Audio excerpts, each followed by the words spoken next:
Na primavera de 1945, os soldados alemães capturados pelo Exército Vermelho foram reunidos em pontos de trânsito localizados na zona oriental. A partir daí, milhares foram transferidos para centros sob controle soviético. Um deles, o campo de Buchenwald, foi adaptado para receber detidos designados como adversários do novo poder. Muitos nunca foram julgados, nem souberam o motivo de seu confinamento. Outros foram levados para instalações como Sachsenhausen ou Jamlitz, que desde então foram integradas à rede penitenciária do Gulag. Os responsáveis por essas transferências agiram sem supervisão jurídica. As ordens circularam entre escritórios militares e comissões de segurança sem constar nos registros oficiais. Uma vez lá dentro, os prisioneiros foram submetidos a normas impostas sem aviso, transferidos entre recintos, vigiados sem direito à comunicação ou defesa. Como foi a vida daqueles que ficaram presos por anos nesses campos sob comando soviético?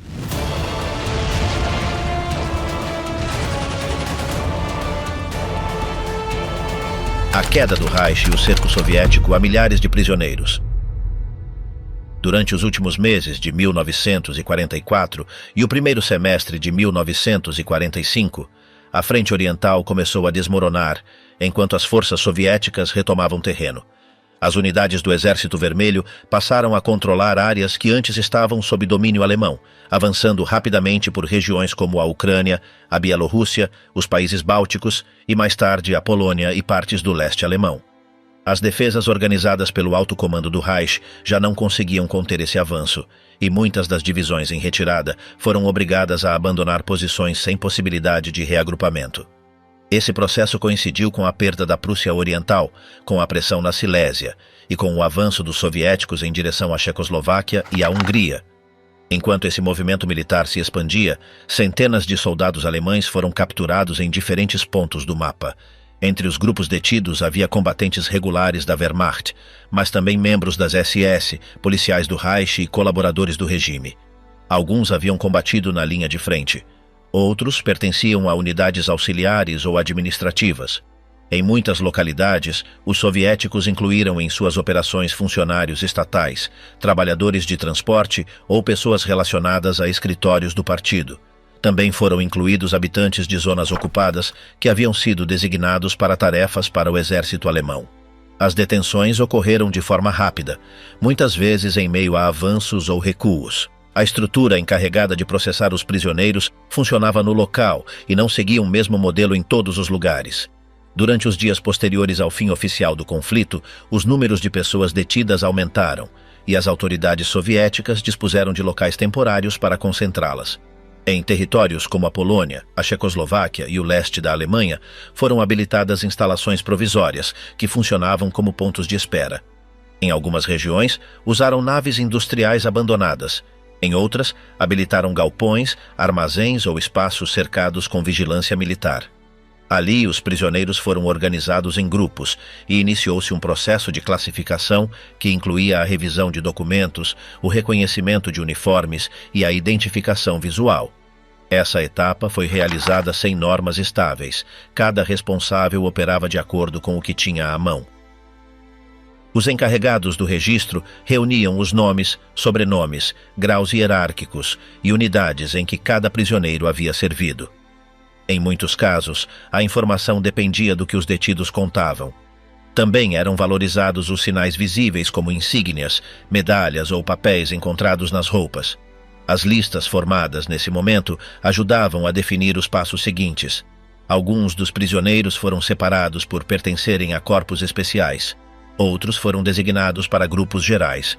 As decisões eram tomadas com base em diretivas emitidas por comandos intermediários. Essas diretivas pediam para enviar determinados prisioneiros para zonas mais distantes, sem especificar qual destino teriam uma vez fora do local de captura. Para organizar o deslocamento, recorreu-se ao uso de trens. Os vagões eram de carga e foram adaptados para transportar pessoas. O acesso era feito por turnos. As filas avançavam por caminhos custodiados até as estações mais próximas. Uma vez lá, as listas eram preenchidas, os papéis entregues ao oficial de ligação e o embarque era realizado. Cada grupo era introduzido em um vagão. Os encarregados da operação indicavam a quantidade máxima que deveria entrar por espaço disponível. O fechamento era feito com mecanismos externos. A vigilância acompanhava todo o processo. A partir do momento em que o trem partia, o transporte ficava sob controle direto de pessoal militar que operava segundo ordens logísticas. Não era permitido desvio algum durante os trajetos. Os documentos de embarque indicavam a estação de carga, o número de prisioneiros e o ponto de entrega previsto na rota designada. Os comboios partiam em direção ao leste. As rotas exatas eram diferentes dependendo do momento, da disponibilidade das vias e da zona de onde os trens partiam. Em algumas ocasiões, o percurso incluía várias paradas em pontos intermediários, onde podiam ser adicionados novos vagões ou acoplados outros comboios. As condições dentro de cada trem dependiam do número de pessoas atribuídas e da duração do trajeto. Em vários casos, os deslocamentos demoravam vários dias. As unidades responsáveis levavam provisões limitadas. Nos pontos de passagem, distribuíam-se rações básicas sob supervisão. Nem todos os trens contavam com o mesmo tipo de estrutura interna. Alguns vagões permitiam certa mobilidade, outros permaneciam fechados até o final da viagem. Durante o trajeto, os prisioneiros eram observados por soldados que cumpriam turnos de vigilância. Em cada parada, revisavam-se os engates, os documentos de transporte e o estado dos vagões. O pessoal encarregado dessa tarefa era instruído a evitar qualquer tipo de contato exterior. Os passageiros eram mantidos sob controle estrito. O movimento entre vagões não era permitido. As instruções chegavam por escrito. As listas originais eram comparadas no final da viagem. Qualquer irregularidade deveria ser informada ao comando regional correspondente. As estações pelas quais os trens passavam não eram identificadas de forma acessível para aqueles que iam a bordo. A paisagem mudava com o passar dos dias. O clima, a vegetação e a estrutura das vias ofereciam pistas gerais sobre o destino. Ao chegar ao ponto final, os vagões eram abertos pelas equipes de recepção. Os prisioneiros desciam por ordem e eram alinhados para a revisão. Alguns eram agrupados segundo a idade, a função ou o nível hierárquico. Os registros eram entregues aos responsáveis do novo ponto de controle. Ali se confirmavam os dados de chegada. A partir desse momento, começava uma nova etapa. As pessoas eram conduzidas para instalações não especificadas, a pé ou em caminhões, dependendo do lugar. O ambiente era desconhecido para aqueles que vinham do oeste. O contato com estruturas prévias se perdia a partir do momento do desembarque. A separação com o lugar de origem ficava fixada pela distância percorrida e pela nova localização sob controle soviético. A partir do ponto em que os comboios chegavam a território controlado pelas autoridades soviéticas, cada prisioneiro passava a fazer parte de um sistema onde as decisões eram tomadas sem intervenção legal. Não existiam documentos judiciais, nem processos com juízes ou defensores, nem sentenças. Aos detidos não era entregue nenhuma cópia de acusação. A informação ficava em mãos de comitês administrativos que decidiam o próximo passo. Os listados de cada trem eram enviados a escritórios locais do Exército ou do aparato de segurança, e a partir daí eram distribuídos segundo instruções previamente definidas. A grande maioria dos prisioneiros alemães era enviada para o interior do país, longe dos pontos fronteiriços, em direção a regiões onde já existiam centros operacionais desde décadas anteriores. O critério para escolher para onde enviar cada grupo não respondia a uma análise detalhada, mas sim a necessidades logísticas e de disponibilidade. As estações de destino estavam determinadas de antemão. Os comboios se dirigiam para zonas como a Sibéria, a Ásia Central ou o extremo norte. Cada ponto de chegada estava vinculado a rotas ferroviárias ativas e a instalações onde já se encontravam estruturas básicas. Os documentos de traslado acompanhavam os prisioneiros até o novo lugar. Nesses registros constavam dados elementares como o número de pessoas, o grau militar, a nacionalidade e uma categoria geral de periculosidade. Com essa informação, os responsáveis de cada sítio decidiam o modo de alojamento, o tipo de tarefas atribuídas e o nível de vigilância requerido. Uma vez fora dos vagões, os prisioneiros eram agrupados para iniciar a marcha a pé ou ser transportados em veículos abertos em direção aos locais designados. As condições climáticas variavam segundo a região, e em muitos casos o frio era constante. As distâncias entre estação e centro de destino podiam se estender por vários quilômetros.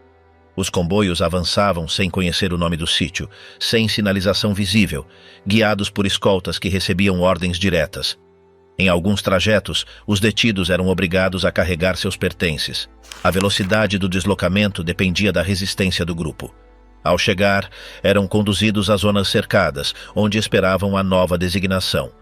As estruturas utilizadas para alojá-los eram de distintos tipos. Em ocasiões, tratava-se de barracões de madeira com tetos baixos e aberturas mínimas. Em outras, tratava-se de edificações adaptadas para esse fim, sem mobiliário nem serviços básicos. Cada espaço estava rodeado por cercas, torres de vigilância ou patrulhas. O acesso era limitado.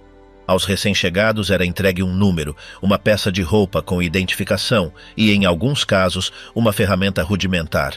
As normas de conduta eram explicadas de forma rápida, sem tradução nem esclarecimentos adicionais. Os responsáveis do lugar emitiam ordens por meio de tradutores designados ou mediante sinais padronizados. A organização dos grupos internos se definia em função do trabalho que seria realizado nos dias seguintes. Durante essa etapa inicial, os detidos eram observados por pessoal soviético, que registrava os movimentos, as reações e a disposição para obedecer. O critério usado para medir a periculosidade combinava fatores como o comportamento, a idade e o posto anterior dentro do aparato alemão. Em algumas regiões, estabeleceram-se grupos separados por função. Por exemplo, antigos funcionários eram enviados a pontos distintos dos soldados rasos. Também se organizavam blocos segundo a nacionalidade, agrupando húngaros, romenos ou croatas em seções diferenciadas. No entanto, esse critério não era aplicado em todos os casos, e em muitas ocasiões os campos combinavam detidos de distintas procedências em um mesmo espaço. Uma parte importante do processo de distribuição implicava manter o isolamento. As autoridades não ofereciam dados sobre o paradeiro dos prisioneiros às suas famílias. Tampouco notificavam a governos estrangeiros, nem permitiam visitas, correspondência ou contato exterior. Cada pessoa desaparecia administrativamente ao ingressar no sistema de internamento. As listas de detidos não eram acessíveis, e os registros eram arquivados sob códigos internos. Essa opacidade fazia parte do desenho geral que regia as decisões tomadas a partir de Moscou. A centralização do controle impedia que as decisões fossem revertidas por autoridades locais. O sistema estava estruturado para que os detidos fossem manejados como um recurso logístico, não como indivíduos com direito à revisão de sua situação. Os responsáveis de cada instalação informavam periodicamente sobre o estado geral do grupo designado. Registravam-se cifras, cumprimento de tarefas e solicitações de material ou reforços. Nesses relatórios não se incluíam detalhes pessoais, nem se detalhavam casos específicos. As decisões sobre traslados internos, sanções ou reorganização eram tomadas com base nesses documentos gerais. As ordens eram comunicadas por escrito, sem explicação adicional. Aos prisioneiros não era informado se sua permanência seria temporária ou indefinida. A passagem do tempo não estava vinculada a um calendário. A noção de duração do confinamento se dissolvia desde os primeiros dias e o entorno imediato se convertia no único espaço de referência. Ao fim dessa etapa, os prisioneiros se encontravam distribuídos em distintos pontos da União Soviética. Cada campo funcionava como uma unidade fechada. As condições dentro dessas instalações ainda não eram detalhadas. A informação sobre as tarefas, o tratamento ou o regime interno ficava em poder daqueles que administravam o sistema.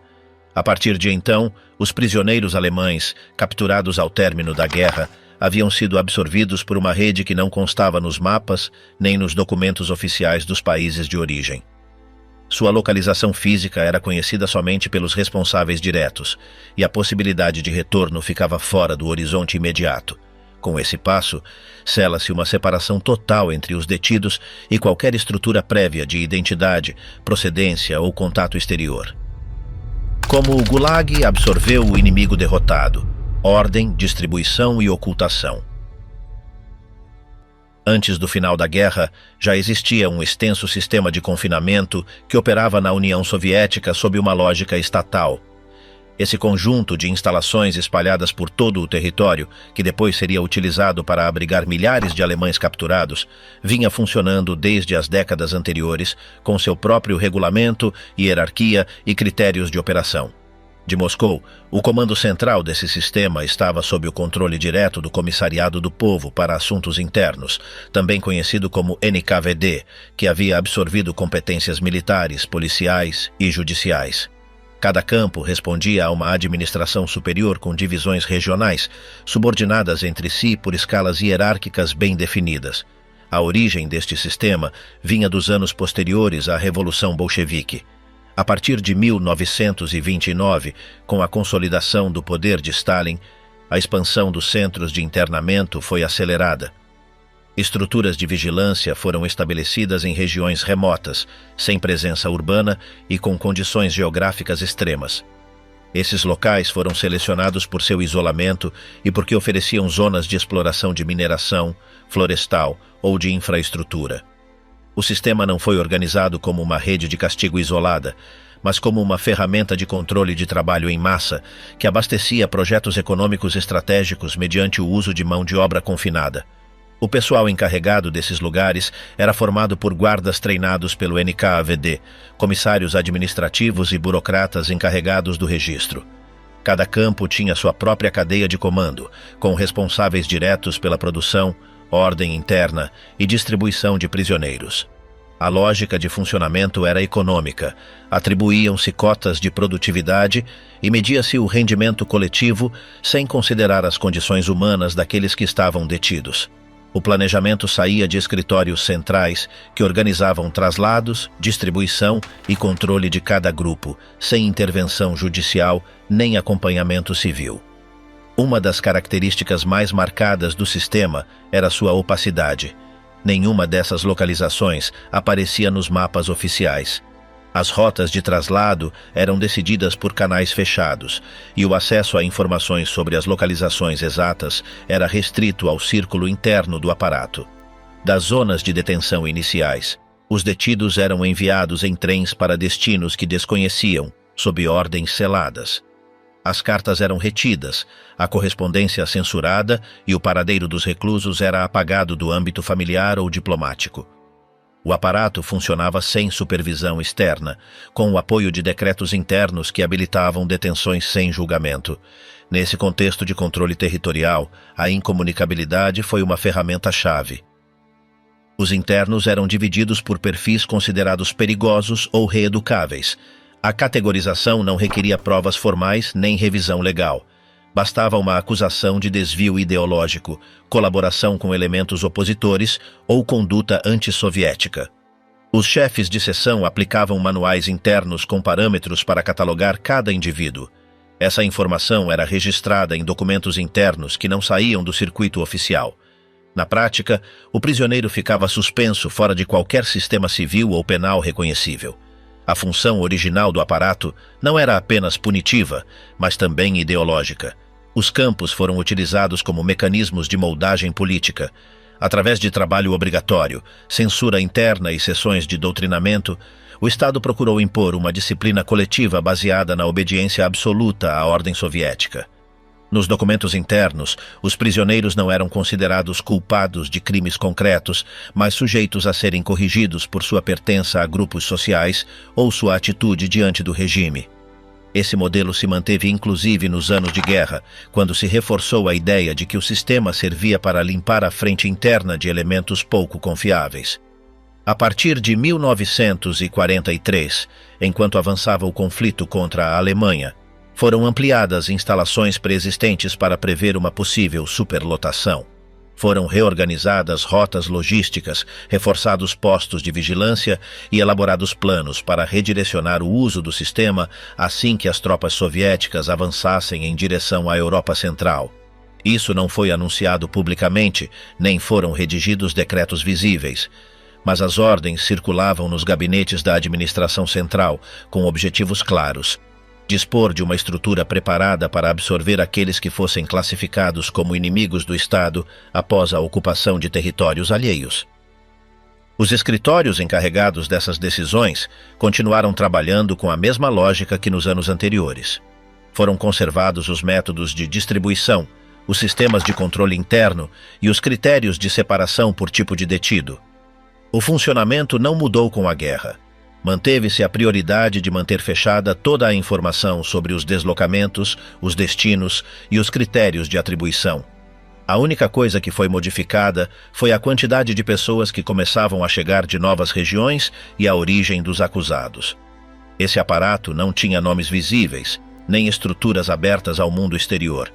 Funcionava a partir de uma lógica fechada, estabelecida a partir de Moscou e executada sem interrupções. Nenhum documento oficial publicado naqueles anos incluiu cifras reais de capacidade, nem listagens de localizações. A magnitude do sistema só podia ser deduzida pela extensão dos trens de traslado, pelas zonas que ficavam clausuradas e pela permanência de uma estrutura capaz de operar em segredo durante anos inteiros. Sem mudar seus fundamentos, o sistema se preparou para incorporar uma nova categoria de prisioneiros, não por crimes cometidos, mas por terem estado do outro lado de uma guerra. Trabalho, fome e castigo, o extermínio invisível dos cativos. Nas regiões mais afastadas do território soviético, os locais onde os prisioneiros permaneciam estavam cercados por terreno hostil, sem estradas firmes nem refúgios preparados. A neve e o gelo cobriam o solo durante boa parte do ano, e as temperaturas desciam a níveis que impediam qualquer tarefa ao ar livre sem agasalho. Nos meses de calor, a lama cercava os barracões, e os insetos enchiam os espaços onde os internos dormiam ou trabalhavam. As construções eram de madeira sem isolamento, com tetos baixos, janelas sem vidro e sem sistemas de aquecimento funcionais. A umidade se infiltrava pelas paredes, e o ar gelado passava pelas aberturas.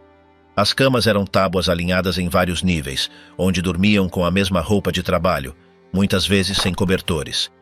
As zonas para a higiene eram básicas, latrinas ao ar livre, e a água era recolhida em poços ou derretida com fogo.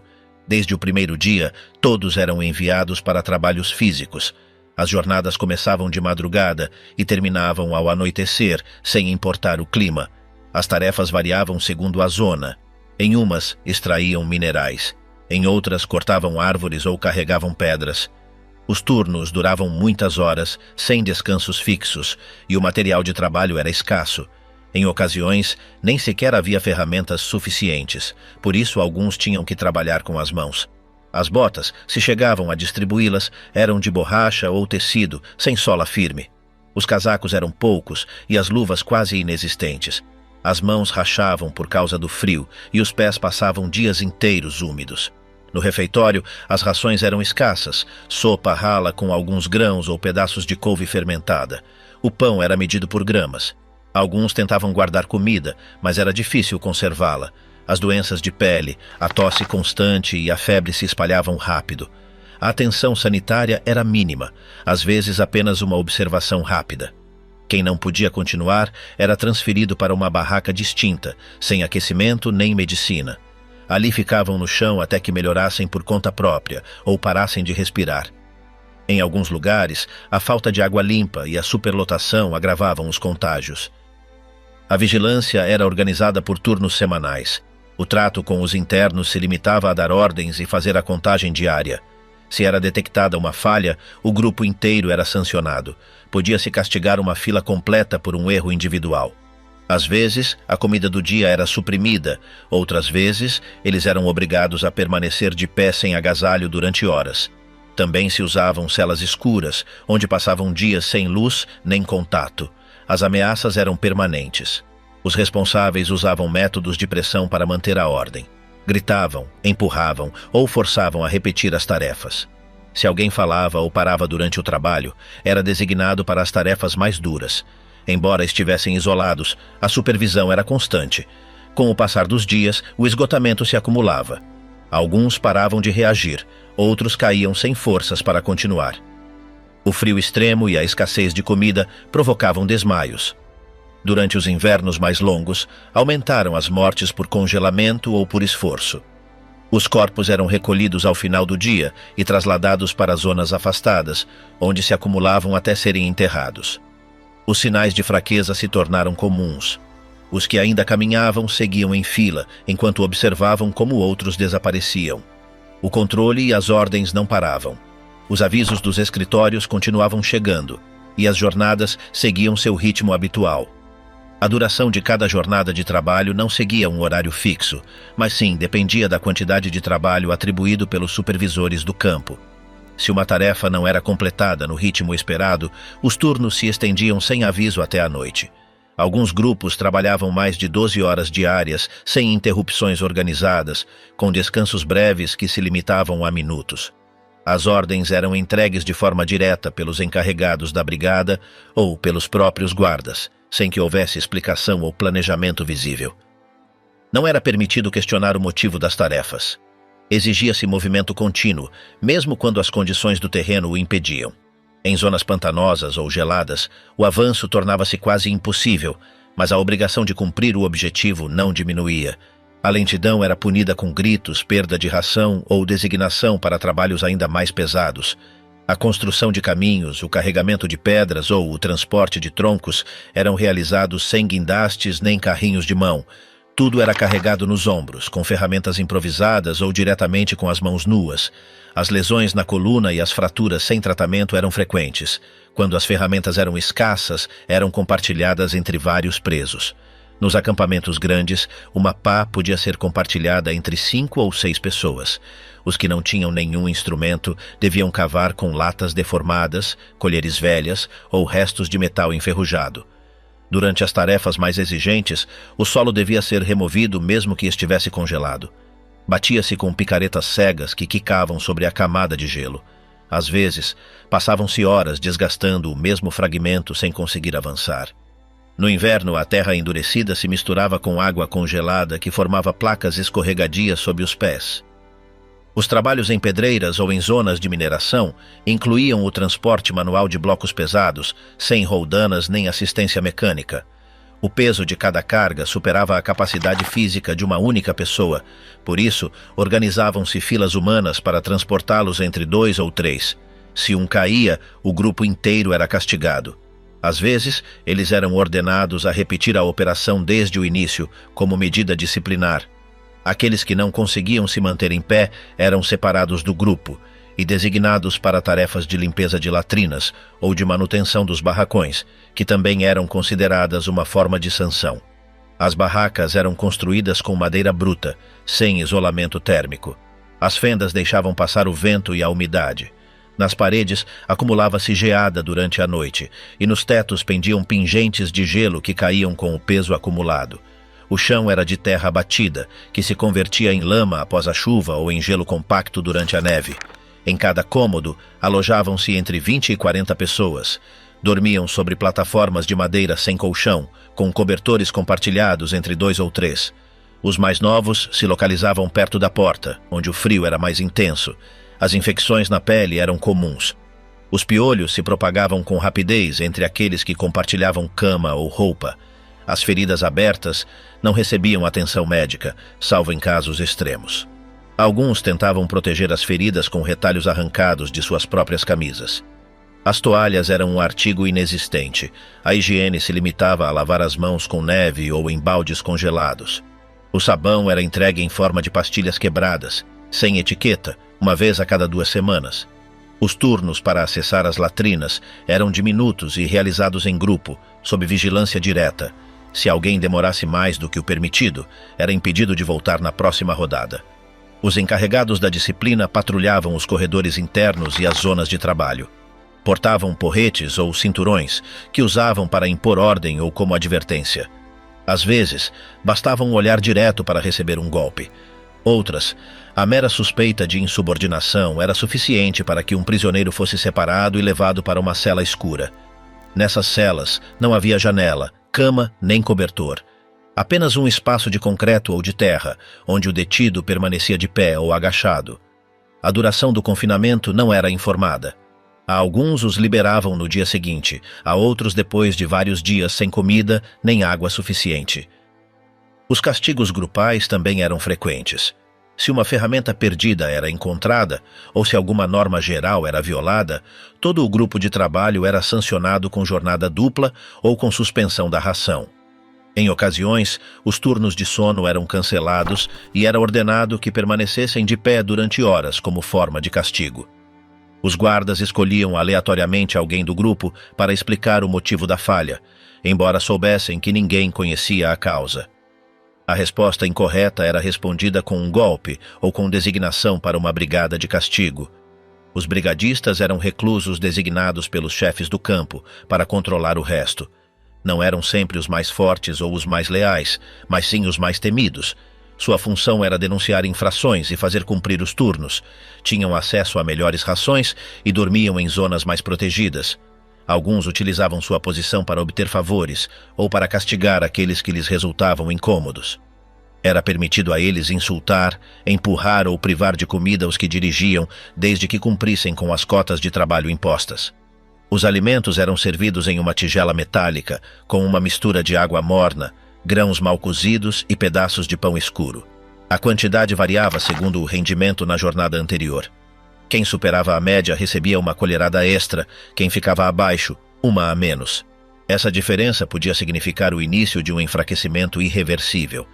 Os que acumulavam vários dias com porções reduzidas começavam a caminhar mais lento, a dormir mais horas e a se desorientar com facilidade.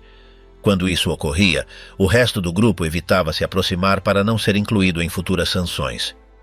As ferramentas eram compartilhadas por turnos e quando uma se perdia ou se quebrava, todo o grupo era responsabilizado com sanções coletivas.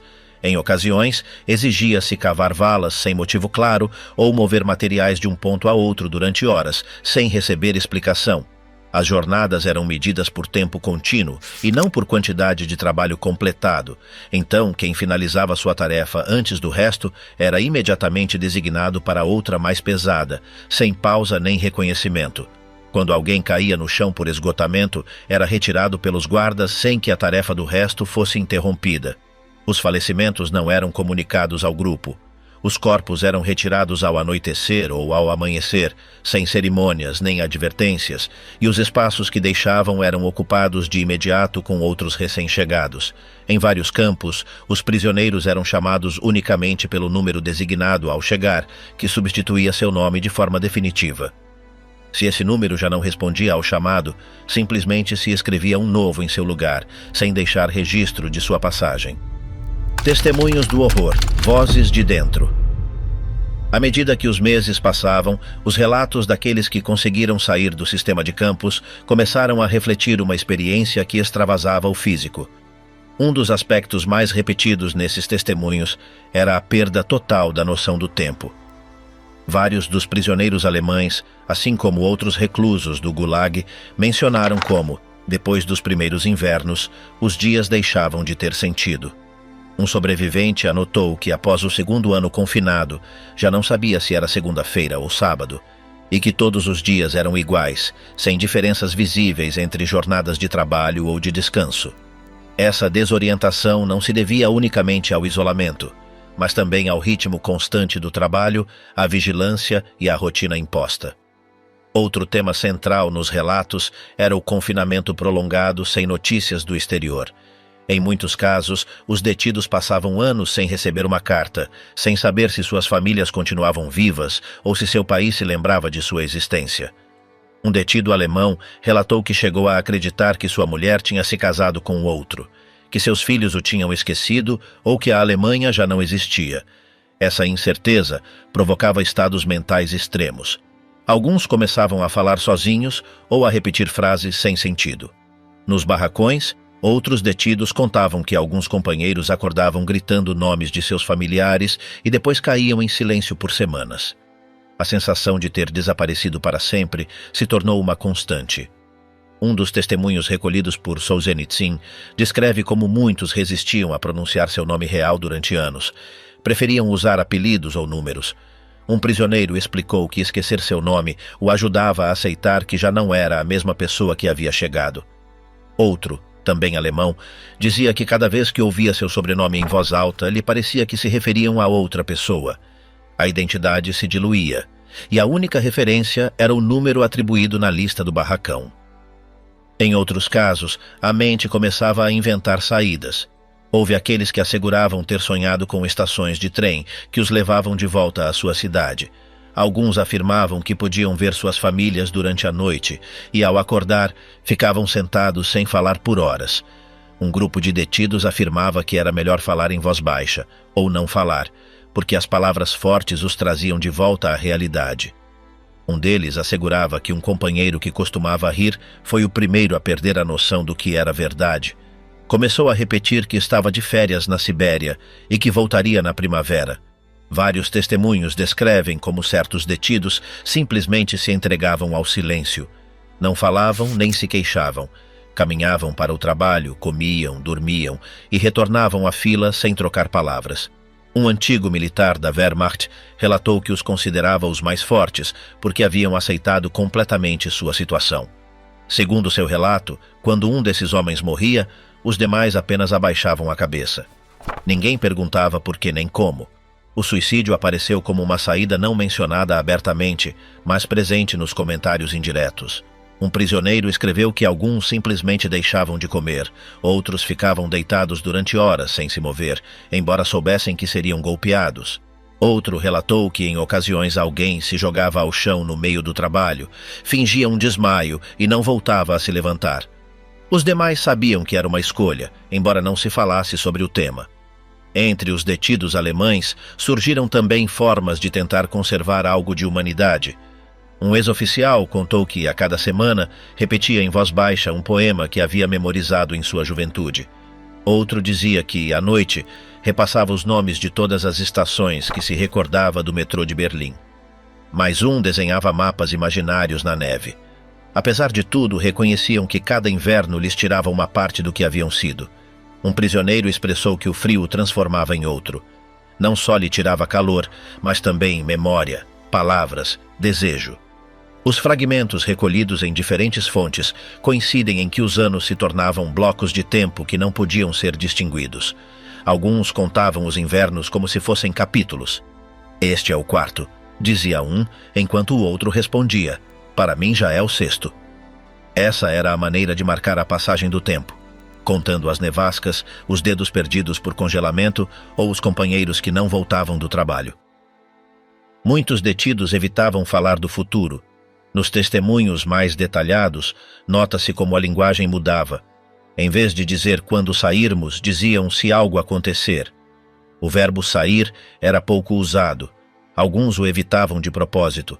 Um alemão explicou que, em seu barracão, dizer que se queria voltar para casa era motivo de zombaria.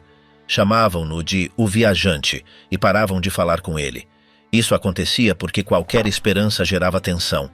A maioria preferia se concentrar em sobreviver o dia.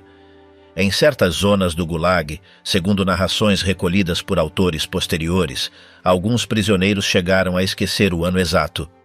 Ao carecer de relógios, calendários ou qualquer tipo de referência externa, a vida se reduzia a 3 momentos: quando acordavam, quando trabalhavam e quando dormiam.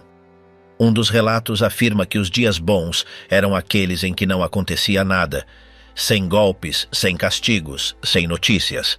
A neutralidade era o melhor a que podiam aspirar. Um dos testemunhos descreve o momento em que um grupo de prisioneiros alemães foi transferido em pleno inverno para um campo situado nas proximidades do Ártico.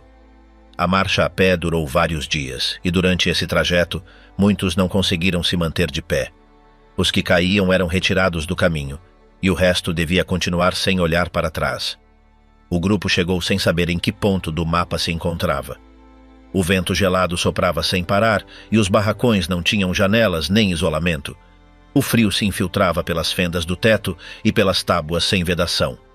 Em outro campo, um homem que antes havia sido engenheiro em Berlim relatou que, após semanas de trabalhos forçados, já não se lembrava do som de sua própria voz.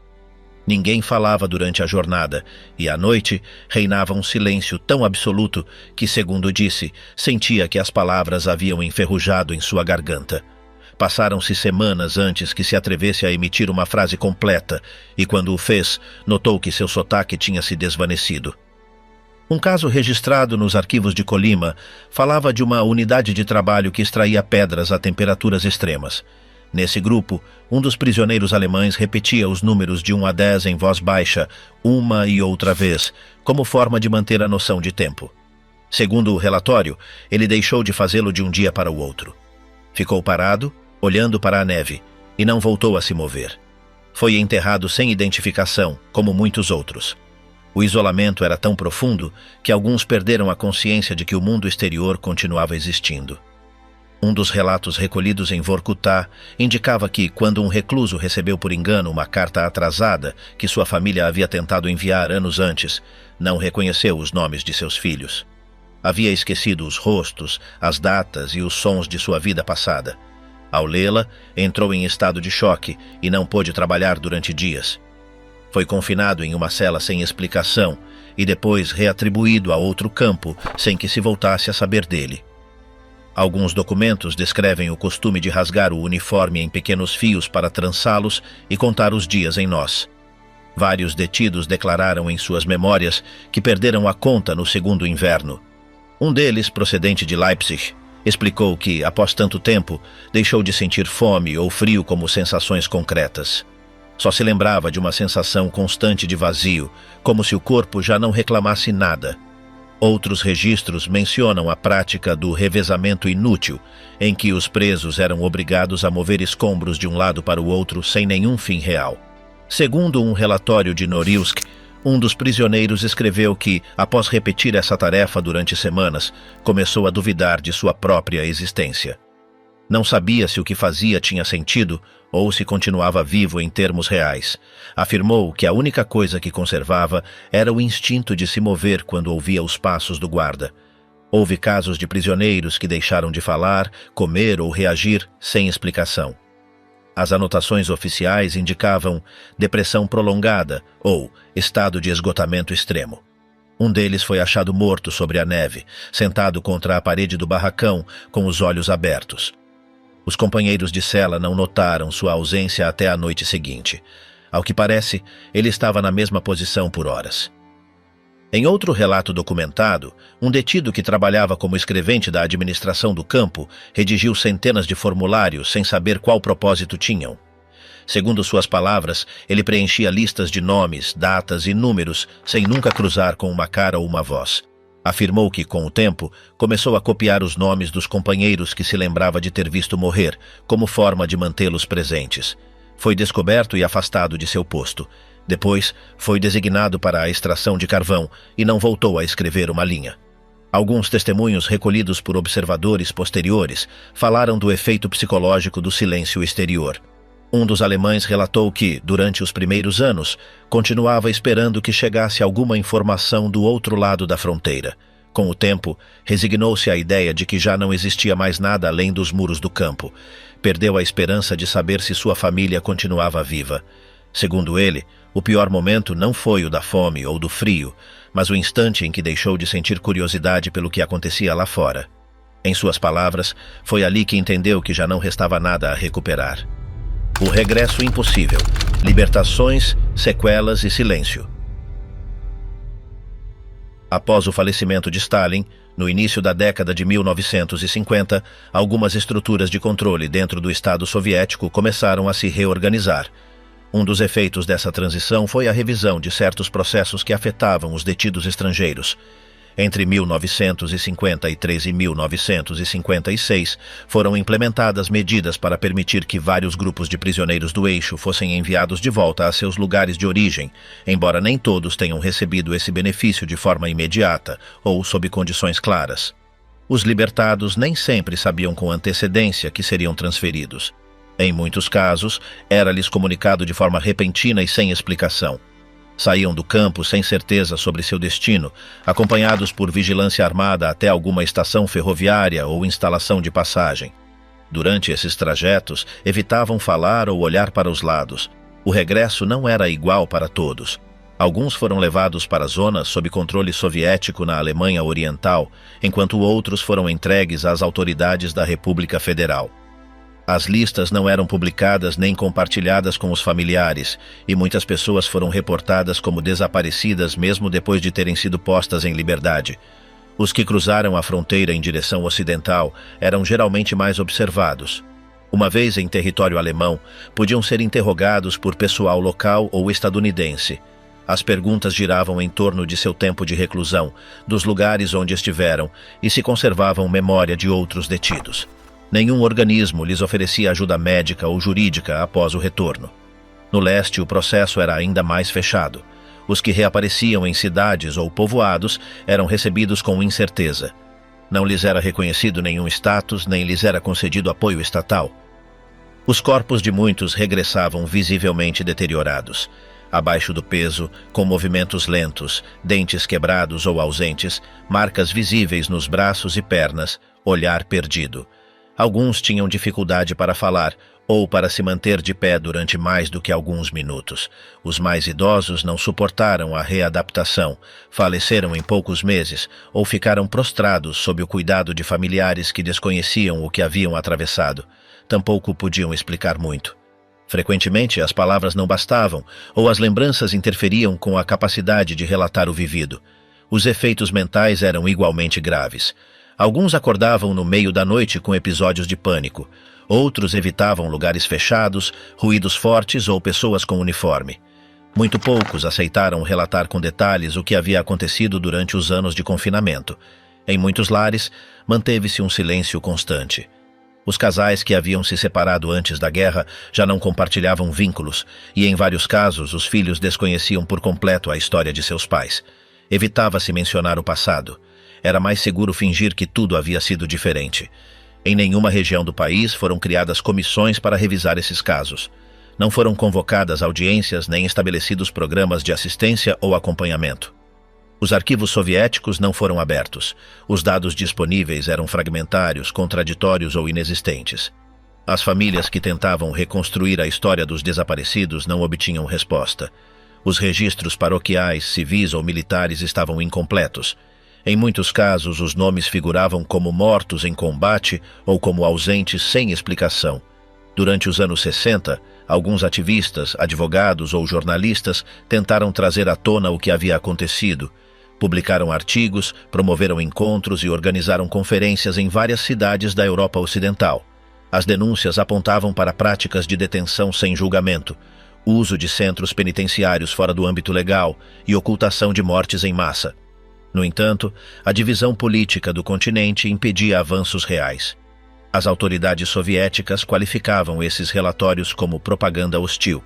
As tentativas de julgamento eram bloqueadas ou ignoradas pelas instâncias internacionais. Na Alemanha Ocidental, a narrativa oficial evitava se envolver. O Estado preferia se concentrar na reconstrução econômica, nas relações diplomáticas e na estabilidade interna. Qualquer investigação sobre o destino dos soldados do Terceiro Reich podia ser interpretada como uma defesa do passado. Na Alemanha Oriental, o tema era ainda mais sensível. Mencionar os campos ou os prisioneiros equivalia a questionar o sistema que sustentava o novo governo.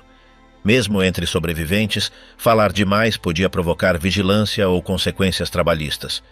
Os cemitérios improvisados, criados junto aos recintos onde milhares de detidos foram mantidos, permaneceram sem identificação durante décadas. Não eram assinalados com placas nem protegidos com cercas. Em várias ocasiões, foram reutilizados para outros fins ou simplesmente cobertos com terra sem registro. Nas zonas rurais do leste alemão, alguns vizinhos sabiam que debaixo de certas colinas havia corpos, mas evitavam comentar. Com o tempo, as referências se perderam. Os documentos que poderiam ter dado pistas foram retirados ou desapareceram. A maioria dos nomes jamais foi incluída em memoriais ou listas oficiais. As associações de ex-prisioneiros não conseguiram estabelecer censos confiáveis. A documentação enviada pela Cruz Vermelha ou por organismos neutros era parcial. Cada expediente continha omissões. Às vezes, só aparecia uma data, um número ou uma abreviatura sem contexto. As fotografias eram escassas ou haviam sido destruídas. Algumas cartas de último momento nunca chegaram ao destino ou foram interceptadas antes de sair do país. O que restou após o retorno foi um vazio difícil de preencher. Pessoas com nomes sem passado, sem reconhecimento, sem papéis. Famílias desfeitas que não sabiam se conservavam a esperança ou se encerravam a história. A burocracia se limitava a carimbar papéis ou arquivar formulários. Ninguém estava realmente interessado em saber como tudo havia sido. Para muitos, era preferível que esse capítulo permanecesse enterrado, como tantos outros restos que continuavam ocultos em fossas sem marca. Depois de 1953, os governos de ambas as Alemanhas começaram a receber os primeiros repatriados. Quem regressava chegava de múltiplas regiões do leste, sem ter sido registrado formalmente nos anos prévios. Muitos apareciam de improviso nas estações, sem papéis válidos nem qualquer explicação sobre os anos transcorridos. Em muitos casos, os familiares já os tinham dado por desaparecidos. Alguns encontravam que suas casas tinham sido ocupadas, seus casamentos anulados ou seus documentos substituídos por certidões de óbito administrativas. Os escritórios estatais, tanto na República Federal quanto na Democrática, evitavam fornecer detalhes. Na maioria dos casos, não lhes era concedido nenhum tipo de reconhecimento jurídico.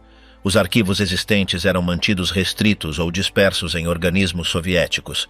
A palavra Gulag nem sequer era pronunciada nos relatórios das autoridades alemãs.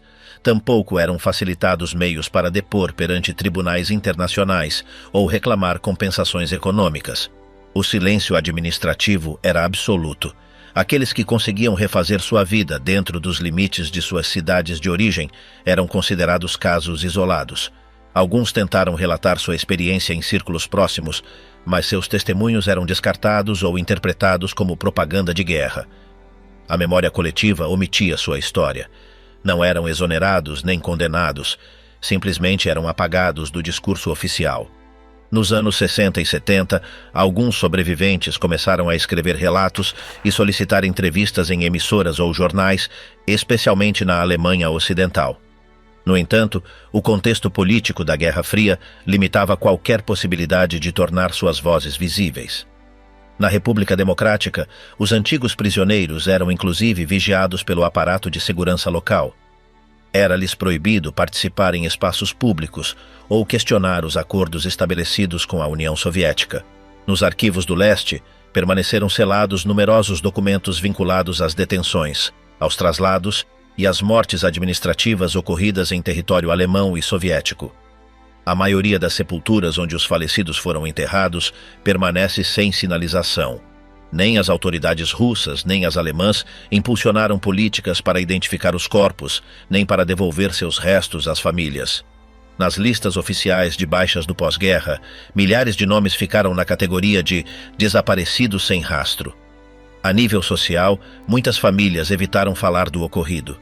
Transmitiu-se um silêncio intergeracional que bloqueou qualquer forma de luto. Em algumas comunidades, os filhos daqueles que estiveram em campos soviéticos foram marginalizados ou simplesmente criados sem conhecer a verdade. A experiência do cativeiro foi tratada como um erro incômodo que não se encaixava nem com o discurso aliado nem com o soviético. Nenhuma das potências vencedoras assumiu responsabilidade direta sobre o sucedido com esses homens. A passagem do tempo acentuou esse vazio. Os documentos foram destruídos, os cemitérios improvisados foram cobertos por construções e os testemunhos se perderam entre memórias dispersas. Não houve cerimônias, placas comemorativas nem espaços de homenagem. O que restou foi uma ausência institucionalizada, sem culpados nem explicações, e uma geração condenada a desaparecer sem ser nomeada.